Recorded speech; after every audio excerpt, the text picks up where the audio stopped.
welcome back to Littles by Lira. Well, as promised, here's your fairy door, ladies and gentlemen, or lads and lassies, whatever you prefer to be called.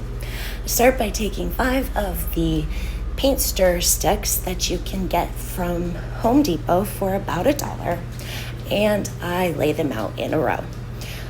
I have a T-square ruler. I think it's called a T-square, but it looks like an L. Regardless, you can get it at the Dollar Tree.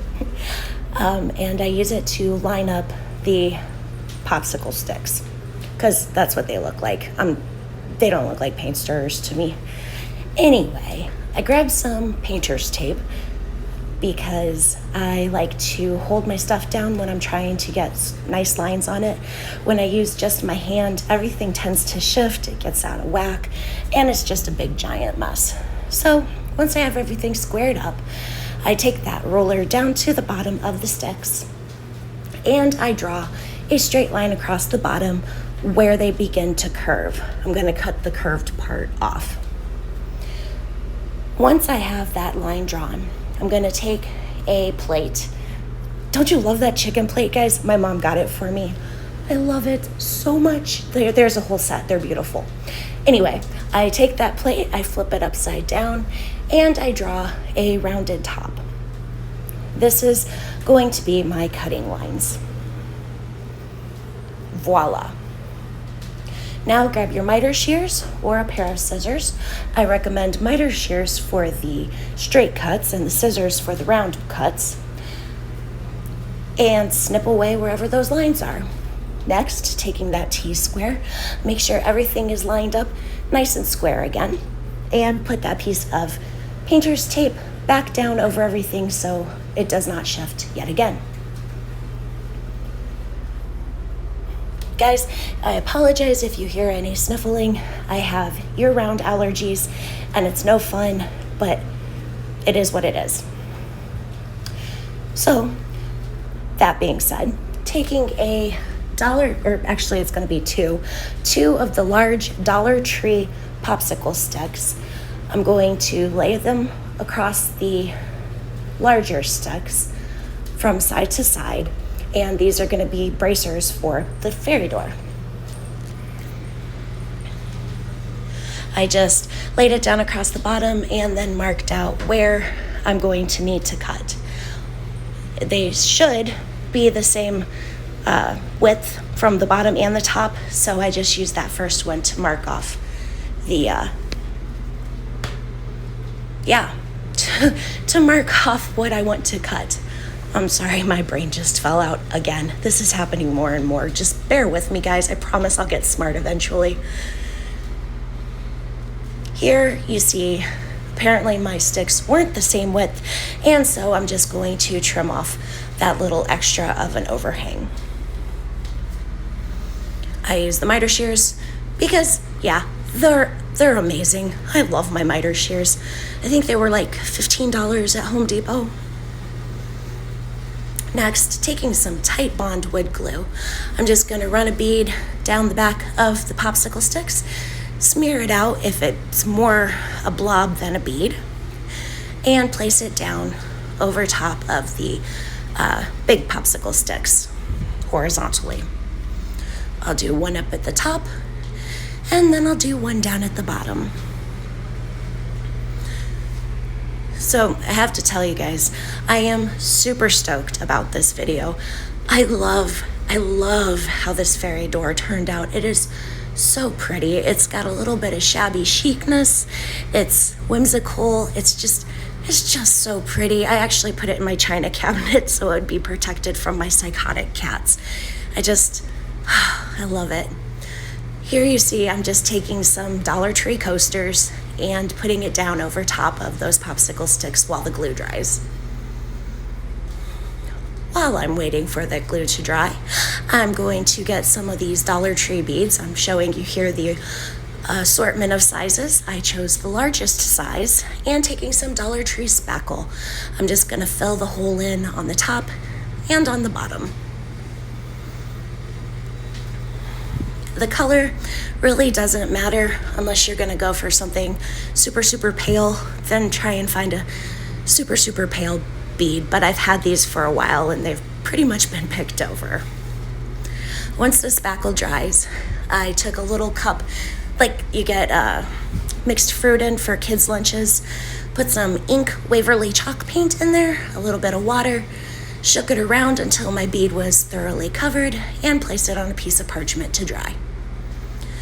Next, taking some white Waverly chalk paint, I am going to give the door, front and back, a nice, not super thick, but not super thin, just somewhere in between coat. I only needed one. The wood grain shows through ever so slightly, but it's definitely not like a wash or a stain.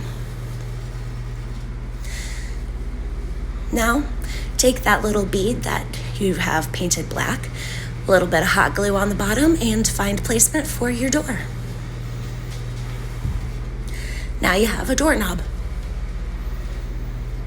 Taking some antique wax, also by Waverly, I am going to paint a little bit at a time, like paint the wax on a little bit at a time in sections. And then once I have a section painted out with that antique wax, I will take a damp baby wipe and just wipe off the excess. This is going to give the door an aged patina, but not like a super dark one. A mildly aged patina, kind of like me. Oh, I kill myself, guys. I'm so funny, I can hardly stand it. Here's me with that baby wipe, and I just wiped off until I got the color that I liked, making sure not to go too crazy in the grooves of the door because I kind of like it to have a little definition. I won't make you watch me do this whole door. That would just be craziness right there. And this is what it looks like when it's all dry. Next, I have these stickers from the Dollar Tree, and they're kind of puffy stickers, but they've got these beautiful scrolls. Sorry, my cats are fighting. They've got this beautiful scroll work in them. So I'm going to use that for the hinges of my door. Find the one that I like, and obviously it needs a little bit of a trim. So just following the lines of the scroll work, I cut that out.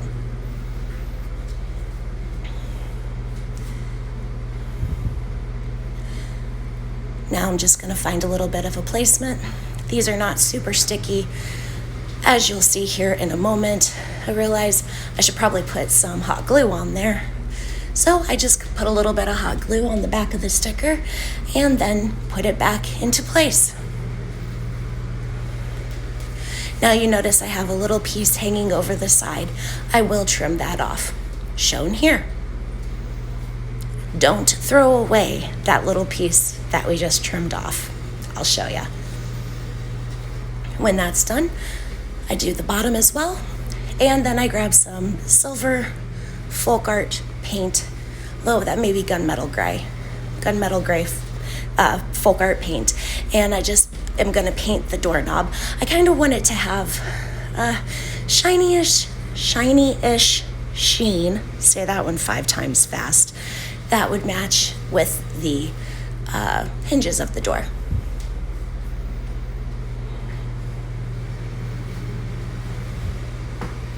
Now, I'm not super loving that little divot up at the top where we put the spackling. I should have put more, but we'll get to that in a moment. Because I want this to be able to stand on its own, I just take one of the Walmart brand Jenga blocks and I hot glue it to the back of the door. This will allow it to stand. And if you put the glue up a little higher, you can have your door leaning back a little bit or just straight across the middle. Your choice.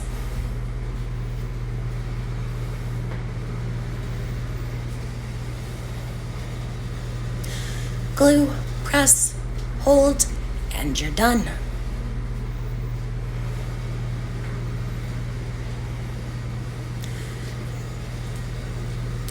Now, taking those little curls that we cut off the hinges, I noticed when they were laying there on the crafting table that if I put them together, they become the two become one sweet little heart.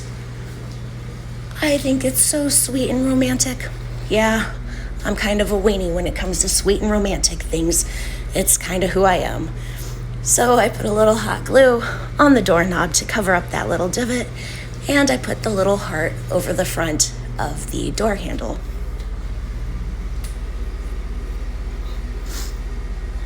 Make sure that they're all lined up so that your heart's not broken, because who wants a broken heart? And isn't that just precious? Oh, I'm fangirling over my own art. I'm sorry, guys. Okay, so next I have this little piece of scrap wood, and I'm just gonna find the center, and I wanna put a nail in here so that I can hang the little miniature wreaths that I make, or as mentioned on Thursday, hang my little stalks of corn. Put the block on the back because popsicle sticks are thin. I have a little tiny nail from a picture hanging kit that I got at the Dollar Tree. I use some needle nose pliers to hold it in place so I don't mash my thumbs off, and hammer it in. Now, that point is sharp, obviously. I tried to snip it off, but I can't get the pliers close enough to the wood. So I'm just taking some hot glue and I'm gonna cover it up. Easy peasy, no problems here. Once that dries, it'll be a bump, but it won't be a rip your flesh bump. And then I'm gonna take a little more of that silver paint and paint the front of the nail head. Now everything is nice and cohesive. So what do you think, guys? Are you in love with it? Because I'm so in love with it. Thank you so much for watching. I hope y'all have a great week, and I'll see you on Thursday. Bye.